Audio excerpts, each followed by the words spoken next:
Radhaswami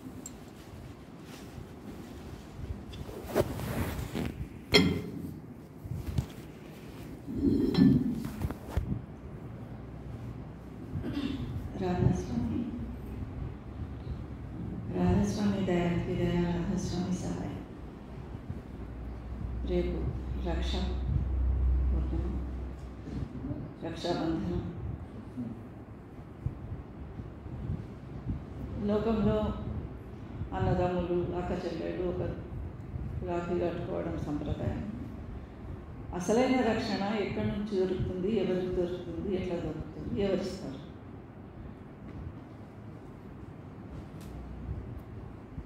గురురక్ష జాకే సంగనాహి తాకో call కరము భరుమాహి అంటాడు స్వామీజీ మహారాజ్.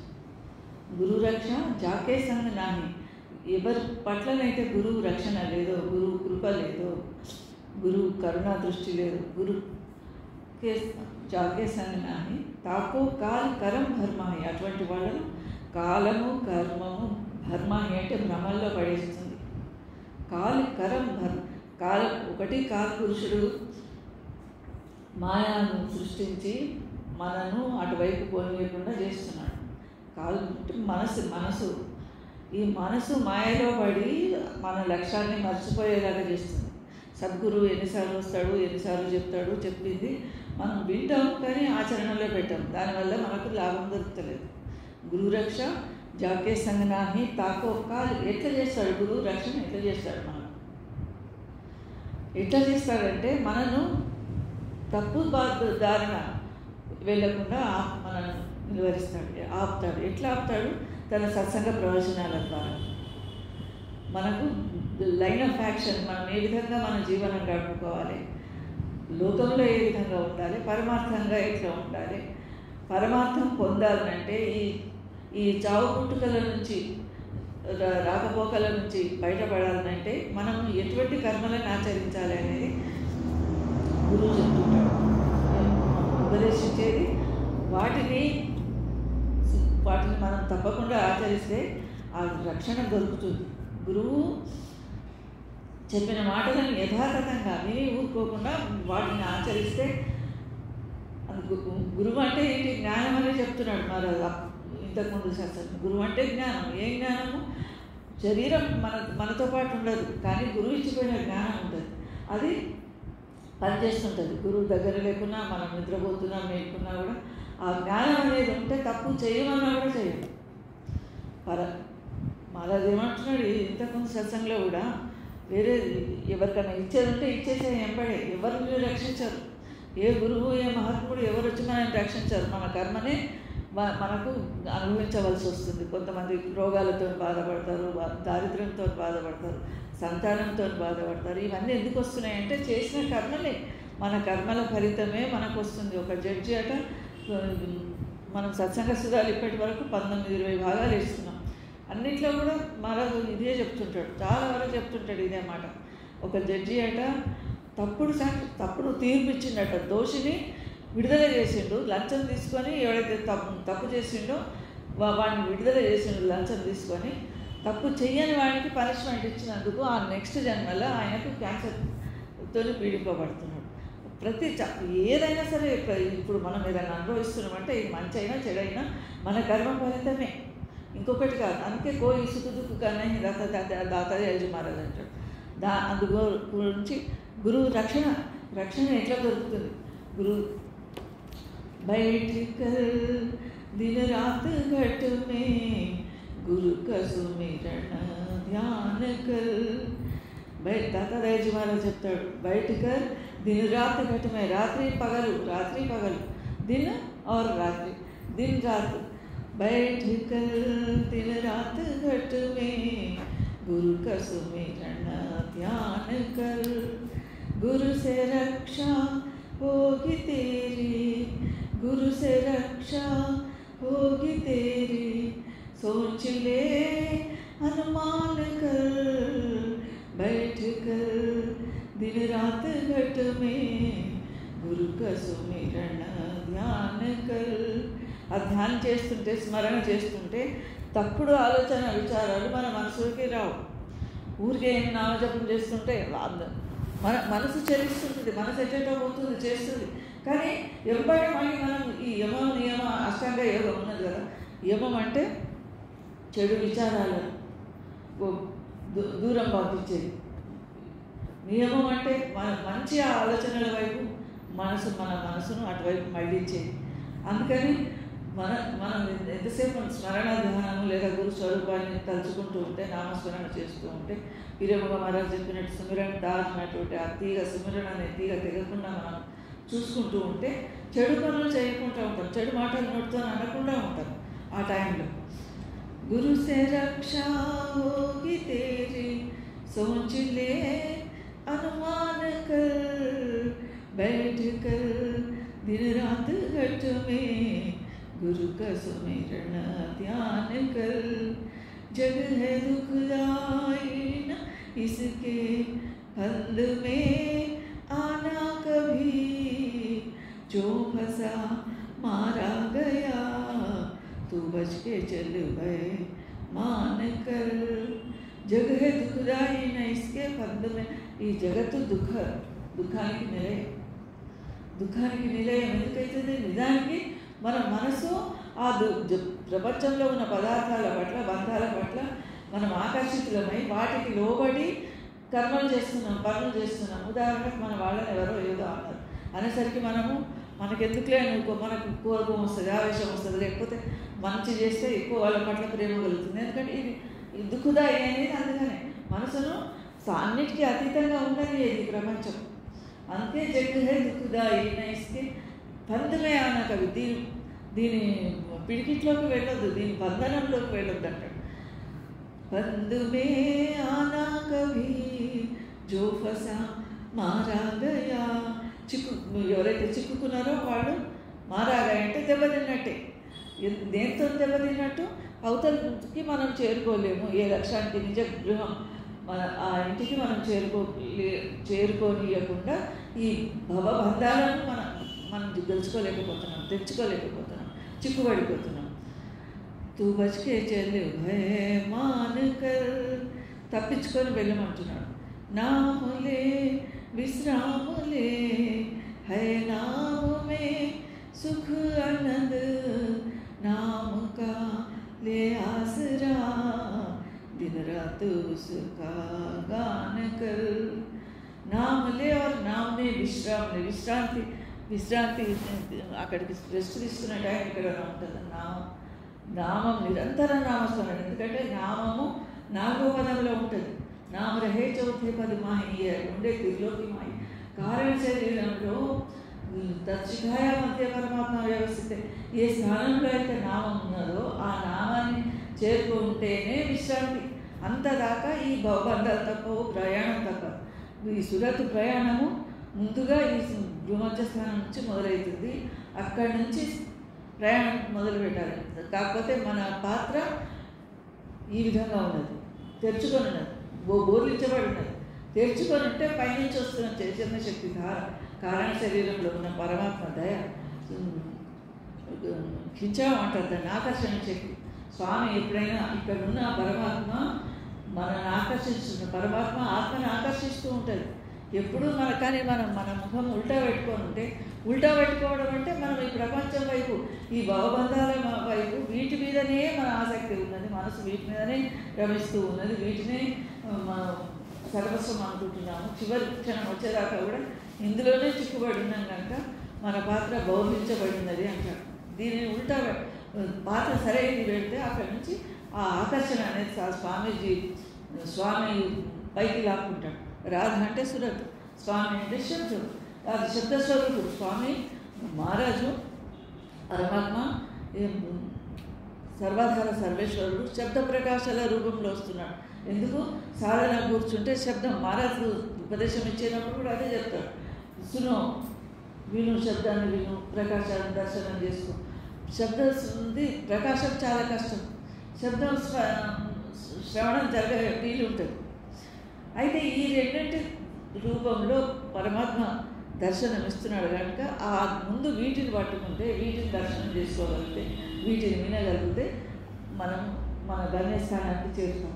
ఎక్కడికి పోవాలనో అక్కడికి స్థానాలు సూక్ష్మ శరీరంలో ఉన్నాయి. భూమధ్యం నుంచి ప్రారంభమైతే ఇక సహస్రగమలం, త్రికుటి, శూన్యం, మహాశూన్యం, భమరూప, సత్లోకం. సత్లోకం వచ్చేసరికి ఈ సూక్ష్మ శరీరం ఎండ్ అవుతుంది. ఇక్కడ నుంచి మళ్ళీ కారణ శరీరం. ఇక్కడికి ప్రయాణం చేయాలంటే ఒక్కరోజు 2 రోజులతో అయ్యేది కాదు. 1 జన్మ 2 జన్మలతో కోటి జన్మగా పొందుతాం. కోటి జన్మల నుంచి మనం వస్తున్నాం. ఇందులోనే చిక్కుబడి ఉంటున్నాం. ఇప్పుడు 4 పనులు చేస్తాం, కర్మలు చేస్తాం. వీటిని అనుభవించేటప్పుడు మళ్ళీ వస్తాం. ఎన్నేళ్ళు ఉంటుందో ఆయుష అనేది తర్వాత పోతుంది ఆత్మ. పోయిన తర్వాత ఏమైతే మళ్ళీ అక్కడ యమరాజు మంచి పనులు చేస్తాయి. యమరాజు లేకపోతే ఇంకా వైకుంఠ ప్రాప్తి ఏదో అంటారు. ఆ వైకుంఠానికో స్వర్గానికో పోతే కూడా ఏంటి, ఈ మంచి పనుల ఫలితం అనుభవించిన తర్వాత మళ్ళీ రావాల్సిందే. నరకానికి పోయినా ఆ శిక్ష అనుభవించి మళ్ళీ రావాల్సిందే. మన కర్మను బట్టి ఏ ప్రాణిని ఎక్కడెక్కడ డిస్ట్రిబ్యూట్ చేయాలనో, ఏ ఇంట్లో ఎవరి మన ఇంట్లో కొడుకులు పుడతారు, వీళ్ళకి పైసలు ఇచ్చేది ఉంటేనే వచ్చేస్తారు. వాళ్ళు ఏదో ఒకటి ప్రాప్తం బాకీ ఉంటుంది. వాళ్ళు మనకన్నీ కాదు, మనం వాళ్ళకన్నీ కాదు. అటువంటి వాళ్ళే మన కుటుంబ సభ్యులే మన చుట్టూ ఉంటారు. అందుకని ఇవన్నీ బంధనాలు, ఇవన్నీ వీటిని అనుభవించేటందుకు మళ్ళీ పంపబడతాం. ఆయన పంపిస్తారు. మళ్ళీ మనం పోయినామంటే అయిపోతుంది, ఇదైపోతుంది, చనిపోయితే ఇక అయిపోతుంది, ఆత్మహత్యలు చేసుకుంటే వాళ్ళు అనుకుంటారు. ఈ బాధలు పడలేక చనిపోతారు. పోయిన తర్వాత ఎక్కడ పోతారు, మళ్ళీ ఎక్కడికి వస్తారు. కానీ ఈ భగవంతుడు ఇచ్చిన శరీరాన్ని, ఈ ఆత్మను బలవంతంగా ఎవరైతే ఆత్మహత్య చేసుకుంటారో వాళ్ళు ఇటు వాళ్ళకి మళ్ళీ జన్మ ఇయ్యాడు దేవుడు. ఒకసారి మీకు అవకాశం ఇస్తే వద్దని మనం పంపించేసినాం. ఎవరో ఏదైనా ఇస్తే నాకేం వంతుపో అని పంపించేస్తే వాళ్ళు మళ్ళీ ఇంకొకసారి ఇయ్యారు. భగవంతుడు కూడా అంతే, ఇంకోసారి ఈ శరీరాన్ని ఇయ్యాడు. అప్పుడు ఏం చేస్తారు, ప్రేతాత్మ అయిపోతుంది. ప్రేతం భూతమో దయ్యమో అయ్యి అక్కడంతా తిరుగుతారు. అయ్యో నేను మంచి జన్మను ఓడగొట్టుకుంటాను. అందుకే దేవతలు సైతం తప్పిస్తుంటారు. ఈ శరీరం దొరకాలి, మానవ శరీరం దొరికితే కనీసం. ఎందుకంటే ఈ దేవతలకు కూడా నిరంతరం డ్యూటీ ఉన్నది. భూమాతకు ఉన్నది, గాలికి, నీరుకు, నిప్పుకు, ఆకాశానికి, సూర్యుడు ఎప్పటికీ ప్రకాశిస్తూనే ఉండాలి. ఆయనకి లీవులు పెట్టుకుంటానంటే లేదు. నన్ను జనన మరణ చక్రం నుంచి బయటపడే నేను శాశ్వతంగా ఆ నిర్వాణ పదం, ఆ పరమాత్మలో విలీనమైతానని అనుకుంటే సాధ్యం కాదు. అందుకే దేవతలు కూడా తప్పిస్తుంటారు మానవ జన్మ కోసం. అటువంటి జన్మ నీకు ఇస్తే నువ్వు ఈ ప్రపంచంలో ఉన్న బాధలకు భయపడి ఆత్మహత్య చేస్తున్నావు. నీకు ఇంకోసారి ఎటు కాకుండా తిరుగుతుండాలి అంతరిక్షంలో అక్కడిక్కడ. వాళ్ళకు ఆత్మహత్య చేసుకున్న వాళ్ళకు ఇంకా ఏ జన్మ రాదు. అట్లనే దయ్యాలై తిరుగుతుంటారు, ప్రేతాత్మలై తిరుగుతుంటారు. కనుకనే గురు రక్షణ ఈ సాధన చేస్తూ ఉంటే ఇవన్నీ మన పాత్ర అటువైపు ఉంటే మనోముఖులు గురుముఖులు అంటారు. అందుకని మనోముఖులు అంటే మనసు వైపు మన ఆకర్షణ, మన మనసు ఉన్నది. మనసు ఎట్లా చెప్తే అట్లా వింటున్నాం. మనసు చెప్పినట్టు వింటున్నాం, మనసు చెప్పినట్టు కర్మలు చేస్తున్నాం. దాని ఫలితం అనుభవించడానికి మళ్ళీ గురుముఖ పాత్ర పైవైపు ఉంటుంది. గురుముఖ శిష్యునికి గురు రక్షణ దొరుకుతుంది. మళ్ళీ గురువు తన ఆకర్షణ శక్తి ద్వారా మనం పైకి పిలుచుకునే వీలున్నది. సురత్ను పైకి ఇంతకుముందు మాయి భయగదిలో శబ్దంలో వచ్చింది చూడండి. భాయి ఆమె మాయి ఎందుకు భయపడుతున్నావు, మాయి నువ్వు రా అని పిలుస్తుంటాడు అందులో ఆ శబ్దం. అంటే మాయి అంటే ఇక్కడ సురత్తును వేడుకుంటున్నది, పిలుస్తున్నది. నామలేదరుగయే కావి క్రోధి లాలచి नाम को मत भूल महिमा नाम की तू जान कर नाम ले तरुगय. నామాన్ని స్మరించి తరించిపోయినారు. ఎందరో ఒక జాతి అనేది లేదు, కులం అనేది లేదు, మతం అనేది లేదు. భగవంతుని దగ్గర అందరూ సృష్టి అంతా ఒకటే. సకల కీట పతంగ మచకాష్ట వృక్ష అని అంటారు. ఎటువంటి జన్మలు వస్తాయి మనం చేసిన కర్మలకు? పురుగులు, కీటకాలు, దోమలు, ఈగలు, నీళ్ళలో బాగే తిరిగేటి పురుగులు, రకరకాల కీట పతంగ మశకాష్ట వృక్ష, చెట్ల జన్మ ఏదైనా రావచ్చు.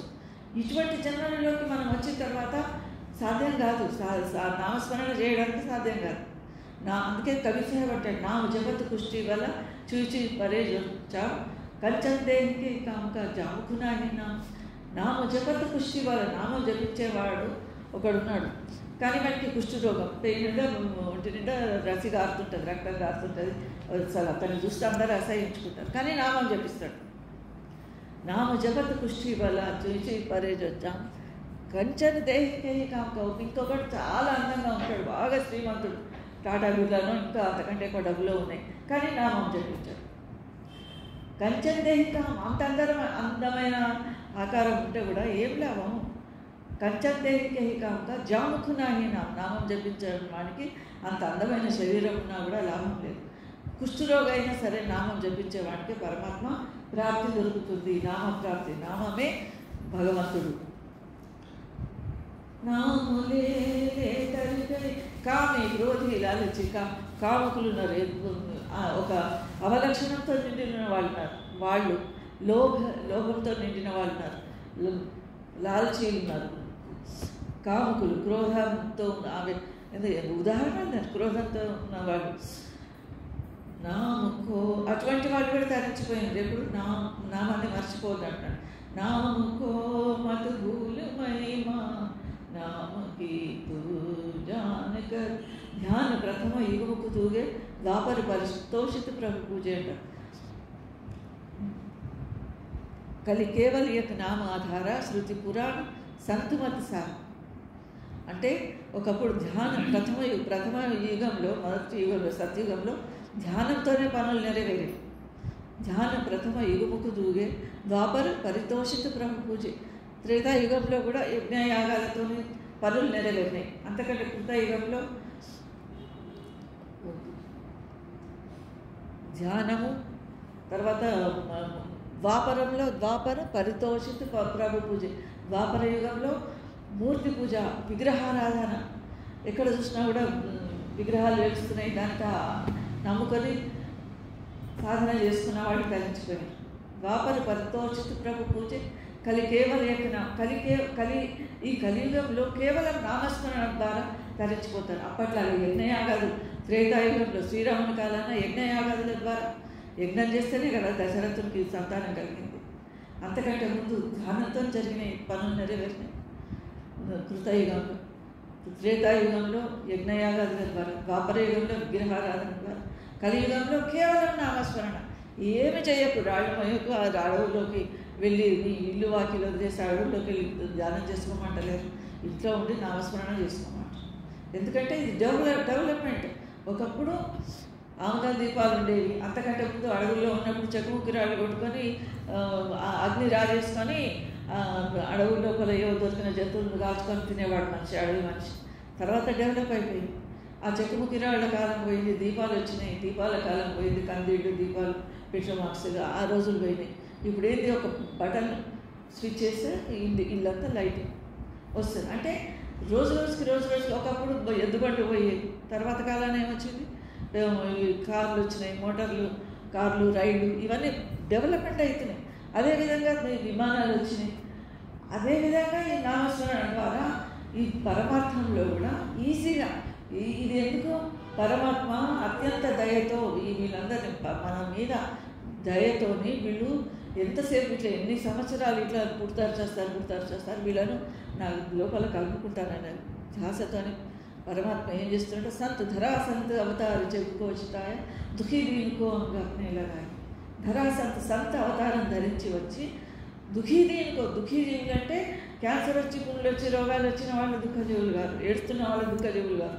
ఎవరైతే నా ఇంటికి నేను పోతా, ఎన్ని రోజులు రావడం పోవడము, నా పరమాత్మ ఇంటికి చేరుకుంటా, నా సొంత ఇల్లు అది ఇక్కడ ఉన్నది, శిఖా మధ్యలో ఉన్నది, ఈ పరమాత్మ చరణాలు ఇక్కడ ఉన్నాయి, అక్కడికి చేరుకుంటానైతే ఎవరికైతే తపన ఉంటుందో, బాధ ఉంటుందో, నిరంతరం తలుచుకుంటుంటారో, నమస్కారాలు చేస్తుంటారో, అటువంటి వాళ్ళ కోసము వాళ్ళు దుఃఖజీవులు. అటువంటి వాళ్ళని తరింపజేయమని పరందేల్జీ మహారాజు గురువు అంటాడు. దుఃఖీ జీవుకో అంగులగా కదలే జా గురుకి దేశం. గురు దేశం అంటే ఇది, శిఖాస్థానం మధ్య ఉన్న ఆ స్థానానికి తీసుకపోతే జనన మరణాలు ఉండవు, ఈ అశాంతి ఉండదు, బాధలు ఉండవు, దుఃఖం ఉండదు. అన్నిటికీ సుఖకే పరే పరం సుఖాలకు దుఃఖాలకు అతీతమైనటువంటి జీవితం సమయం మనకు దొరికే అవకాశం ఉంది. అందుకని పదే సద్గురు వస్తున్నాడు, హెచ్చరిస్తున్నాడు. राधा स्वामी ने बताया नाम लेने స్మరించాలి. ఎట్లా స్మరించాలి? జపూ సదా మనసే రాధ స్వామి, कहूँ सदा मुख से राध स्वामी, दिला दिला नाम धन दुलारे, दयाल दाता कृपाल स्वामी, हमें भी दे तार लाखों तारे, दयाल दाता. जपू सदा मन से राधा स्वामी, जपू सदा मुख से राधा स्वामी, कहूँ सदा मन से राधा स्वामी. ఎందుకంటే ఈ స్థూల శరీరంలో ఉన్నప్పుడు ముక్సే నోటితోనే నామస్మరణ చేయవలసి వస్తుంది. రాధాస్వామి రాధాస్వామి రాధాస్వామి రామ రామ రామ రామ ఓం నమ శివాయ. ఎవరికి గురువే నామం ప్రసాదిస్తే అది మనకిష్టం వచ్చింది కాదు. దానం ఇచ్చినప్పుడు గురువు నామాన్ని ఇస్తాడు, ఈ నామాన్ని. అందుకే గురువు ఏది ఇస్తే అదే. రామానందుడికి కానీ కబీర్ సాహెబ్కు రామానందుడు, కబీర్ సాహెబ్ కంటే రామానందుడు కొంచెం తక్కువ స్థాయిలో సాధన ఉన్నా కూడా ఆయన పట్ల ఈయనకు ఎప్పుడు కూడా గౌరవం తగ్గలేదు. గురువు స్థానం గురువుదే, అత్యంత ఉన్నతమైనటువంటి స్థానం. ఆ గురువు ఇచ్చిన నామానికే ప్రభావం ఉంటుంది. ఆ నామస్మరణ ముందు ఈ శరీరంతో అంటే నోటితో జరుగుతుంది. తర్వాత మనసే మన అంటే మన పెదవులు కదవద్దు, గట్టిగా నోరు గట్టిగా సౌండ్ రావద్దు. లోపల మనసుతో మనం ఏం మాట్లాడుతున్నామో ఎవరు ఖాళీ కూర్చున్నట్టే అనిపిస్తాం. మనసుతో నామస్మరణ జరుగుతుండాలి. తర్వాత సుమిరి సుమిరి నింద సజని మన చింత నహిలాన అనే శబ్దంలో సుమిరి సుమిరి నింద నామ సురత్సే అంటాడు. అది థర్డ్ స్టేజ్. దాతాదేవజీ మహారాజ్ శబ్దమే ఉన్నది. సుమిరి సుమిరి నింద నామ సురత్సే సజని మన చింత నహిలాన. సురత్స శబ్దం నామస్మరణ చేయడం అంటే అది అసలైన నామస్మరణ. సురత్తోని శబ్దాన్ని నామస్మరణ చేయడం అంటే ఇంతకుముందు మీరు చదివిన శబ్దం ఉంది చూడండి, మాయి క్యం దుఃఖీ హోలీ భర్మాని, క్యం భూలి భర్మాయి. భూలి భర్మాని అంటే భ్రమల లోపల ఎందుకు పడ్డావు? భూలు అంటే మర్చిపోవడం. దేన్ని మర్చిపోయాను? మన ఇంటిని మర్చిపోయినాం, మన తండ్రిని మర్చిపోయినాము. మన తండ్రి ఇంటికి చేరుకోవాలని ఎంత తపన. భౌతిక శరీరం ఇచ్చిన ఈ తండ్రి తల్లి మీదనే మనకి ఇంత ప్రేమలు ఉంటాయి. మరి ప్రపంచానికి మొత్తానికి యజమాని అయినాయి. మొత్తం యావత్ సృష్టికి ఇవాళ ఒక్కరోజు 2 రోజులు కాదు, మనమంతా ఎక్కువ కంటే ఎక్కువ 90 ఏళ్ళు 100 ఏళ్ళు పెట్టుకొని ఉన్నా కూడా ఆ తర్వాత కానీ ఆయన ఎప్పటికీ ఉండేవాడు. అన్ని యుగాలలో ఉన్నవాడు, సత్స్వరూపుడు. అన్ని యుగాలలో అన్ని కాలాలలో నిరంతరం ఉన్నవాడు సద్గురువు, సత్పురుషుడు, మాలికే కుల్, సర్వాధార సర్వేశ్వరుడు. ఆ సర్వాధార సర్వేశ్వరుడే మన తండ్రి. మన లక్ష్యమే ఆయనను చేరుకోవాలంటే సుమిరి మొదలు ఈ 2 స్టేజెస్ అయిపోయింది. శరీరంతోనైంది, మనసుతోనైంది. తర్వాత సురత్సే నామస్మరణ అంటే ఇక్కడ అంతర్ముఖంగా ధ్యానం చేసినప్పుడు, సాధన చేసినప్పుడు అప్పుడు నామస్మరణ లోపల మనం లీనమైపోతాం. నోటితో అనడం మర్చిపోతాం, మనసుతో అనడం కూడా మర్చిపోతాం. సురత్తో నామస్మరణ చేసి అప్పుడు అక్కడ చేరుకునే అవకాశం ఉంది. రాధస్వామి అది నామలేనికి విధి అంటే అది మనకు గురువు చెప్తూనే ఉన్నాడు. దాతాదయాల్ ప్రతి శబ్దంలో చెప్తున్నాడు, ప్రతి పుస్తకంలో మనకు చెప్తూనే ఉన్నాడు. నామలేనికి విధి शब्द का अभ्यास कर अंतर में अपने आने का. శబ్ద సాధన చేయమంటున్నాడు. శబ్ద కా అభ్యాస కర్, శబ్ద అభ్యాసం చేస్తుంటే నెమ్మదిగా ఏదో ఒక నట్టు చేరుకుంటాం. మన లోపల పోవాలనే తపన, పిపాస ఉండాలి. మన ఇంటికి పోవాలనే పిపాస ఉండాలి, మన నిజ గృహానికి. కానీ అందుకోసము మనకు ఇవన్నీ బంధనాలు అడ్డం పడుతున్నాయి. వీటిని ఒకటొకటి ముళ్ళు విప్పుకుంటూ పోవాలి. ఈ బంధనాలను తెరుచుకుంటూ ఒకటొకటి ముళ్ళు విప్పుకుంటూ పోతే ఏదో ఒక నాటికి అక్కడికి చేరుకునే అవకాశం ఉంది. అప్పుడు గురు రక్షణ జరుగుతుంది. గురు రక్ష జాకే సంగనాగి తాకో కాల్. గురు రక్షణ లేకుంటే ఈ కాలము మనం ఒట్టిగా వదిలిపెట్టాడు, మళ్ళీ ఇలా భ్రమల లోపల చిక్కుపడేస్తుంది. కనుకనే గురువు రక్షణ ఎప్పుడు దొరుకుతుంది? గురువు చెప్పిన మార్గంలో సత్యసంధులమై ఉన్నప్పుడు, అబద్ధాలు చెప్పకుండా, ఇతరులకు మోసం చేయకుండా, సదా శుభ సంకల్పం చేస్తూ ఉన్నప్పుడు అప్పుడు గురువు కృప కలుగుతుంది, రక్షణ దొరుకుతుంది. అప్పుడు ఈ కాల భగవాను పెత్తనాలు మన మీద పనిచేయవు. ఈ బంధనాలలో మనం చిక్కుకోము. మంచి పనులు చేయడానికే మన మనసు వెళ్తూ ఉంటుంది. ఈ చెడ్డ ఆలోచనలు మనసులోకి రావు. మన కర్మ ఒకటి జరుగుతున్నది, మంచి పనైనా చెడు పనైనా ఏదైనా జరుగుతుందంటే ముందు ఆలోచన, ఖ్యాల్, విచారం ఇది మన మనసులోకి వస్తుంది. ఏదో ఒకటి ఆలోచన ముందు మనసులోకి వస్తుంది. వచ్చిన తర్వాత దాన్ని మనం ఇంప్లిమెంట్ చేస్తాం, దాన్ని దాన్ని ఆచరణలో పెడతాం. పెట్టినప్పుడు అది కర్మ కింద మారిపోతుంది. మెల్లమెల్లగా ఇంక్రీజ్ అయ్యి మంచిదైనా చెడువైనా మళ్ళీ దాని ఫలితం అనుభవించేందుకు మనకు రావాలి. సంచిత కర్మలు ఉంటాయి, ప్రారంభ కర్మలు ఉంటాయి, క్రియమాణ కర్మ. సంచిత కర్మలు అంటే పూర్వజన్మల్లో మనం చేసిన పనులు వాటి అనుభవించకుండా ఈ జన్మ వచ్చేసింది కనుక అవి నిన్నటి అవి అనుభవించి మనమే అనుభవించాలి, ఇంకెవరు అనుభవించాలి. ప్రారంభ కర్మలు కూడా ఉన్నాయి, కొన్ని సామూహికంగా జరిగినాయి ఉంటాయి. గ్రూప్స్, వీటికి సునామీ వచ్చింది, 1000 మంది చనిపోతారు, అక్కడెక్కడో పోతారు, తుఫాన్లు వచ్చినాయి, ఎంతోమంది కొట్టుకుపోతారు. ఇవన్నీ ప్రారంభ కర్మలు. తర్వాత క్రియమాణ కర్మలు అంటే వర్తమాన కర్మలు. ఇవాళ మనం చేస్తున్నదే మన చేతులు ఉన్నాయి. కనుకనే ఇవాళ మంచి పనులు చేయమని సద్గురు పదే చెప్తున్నాడు. మళ్ళా వస్తున్నాడు చెప్తున్నాడు. కానీ ఏమయ్యేది? గురు పశు తిరియా పశు వేదు పశు సంసార అంటున్నాడు దాతాదయాజీ మహారాజు. దోహ ఇంతకుముందు మనం విన్నాం కదా. గురు పశు, వేద పశు, స్త్రీయా పశు, వేద పశు సంసార. స్త్రీయా పశు అంటే స్త్రీల జడ్జాట మోహంలో చిక్కుకొని అందులోనే వాడి మునిగి తేలుతుంటారు కొంతమంది. అదే సర్వస్వం అనుకుంటారు. ఆ పరిధిలోనే ఉండి ఈ జన్మ కోల్పోతారు. స్త్రీయా పశు, వేద పశు. ఎంతమంది వేద పశు అంటే వేదాలు ఇవే గ్రంథాలు, పఠనాలు, పూజ పునస్కారాలు తిరుగుతుంటారు. కానీ అసలైన లక్ష్యాన్ని చేరుకోరు. అసలైన గురువును పొంది మన ఇంటికి పోవాలని అంతర్ముఖ సాధన చేసి శబ్ద సాధన చేస్తలేరు, ప్రకాశ దర్శనం చేసుకుంటలేరు. కాబట్టి వీళ్ళు వేద పశు. గురు పశు, వేద పశు. గురువే సర్వస్వం అనుకుంటాం, కానీ ఇంకా అవతలికి ఇంకా వెళ్ళాలనే మార్గం మర్చిపోతాం. వీధిలో తిరుగుతుంటాం. ఇదే ఇది కూడా అవతల తీరానికి చేరుతారు. కనుక గురు రక్షణ కావాలంటే మనం ఆచరణాత్మక జీవనం ఉండాలి. ప్రస్తుతం కర్మలు అనేది మంచిగా ఉండాలి, మంచి పనులు చేస్తున్నారు. ఎవరిని మోసం చేయకూడదు, ఎవరి దగ్గర నుంచి ఏమి తీసుకోకూడదు, ఇచ్చేది అంటే మోసం చేసి తీసుకోకూడదు, మోసం చేయకూడదు ఇతరులు. जो ठगेगा बैठेगा जाएगा निस्संदेह. जो ठगेगा ఎవరినైతే మోసం చేస్తే మోసగింపబడతాం, ఎవరికైనా అన్యాయం చేస్తే మనకు అదే అన్యాయం ఎదురవుతుంది. కాబట్టి మనం నైతికంగా వ్యవహార జీవనంలో నిజాయితీగా ఉండమని సద్గురు పదే మహారాజు ఉపదేశిస్తున్నాడు. దానిని ఆచరించేటప్పుడు ప్రయత్నం చేద్దాం. అందరికీ ఆవాసం. మంగళం గురు